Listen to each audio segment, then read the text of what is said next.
પોષ મહિનાના સુદ પક્ષની એકાદશીને પુત્રદા એકાદશી કહેવામાં આવે છે. આ એકાદશીના દિવસે વિષ્ણુજીની સાથે શિવજીની પણ પૂજા કરવામાં આવે છે.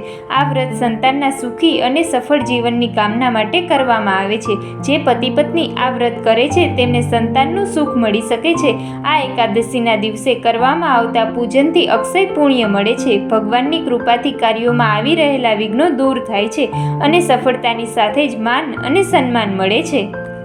પુત્રદા એકાદશીના દિવસે સવારે જલ્દીથી જાગીને સ્નાન પછી સાફ જગ્યાએ ભગવાન વિષ્ણુની પ્રતિમા સ્થાપિત કરો. શંખમાં પાણી લઈને પ્રતિમાનો અભિષેક કરો.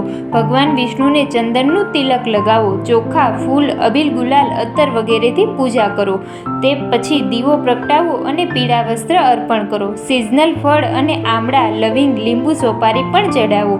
ત્યાર પછી ગાયના દૂધથી બનેલી ખીરનો ભોગ ધરાવો. રાત્રે મૂર્તિ પાસે જાગરણ કરો. ત્યાર પછી ભગવાનના ભજન ગાવા અને બીજા દિવસે બ્રાહ્મણોને ભોજન કરાવો અને ત્યાર પછી જ ઉપવાસ ખોલવો. સ્કંદ પુરાણના વૈષ્ણવ ખંડમાં બધી એકાદશી અંગે ઉલ્લેખવામાં આવ્યું છે. આ ગ્રંથ પ્રમાણે ભગવાન શ્રી કૃષ્ણએ યુધિષ્ઠિરને એકાદશીના વ્રત અને તેનાથી મળતા લાભ વિશે જાણકારી આપી હતી.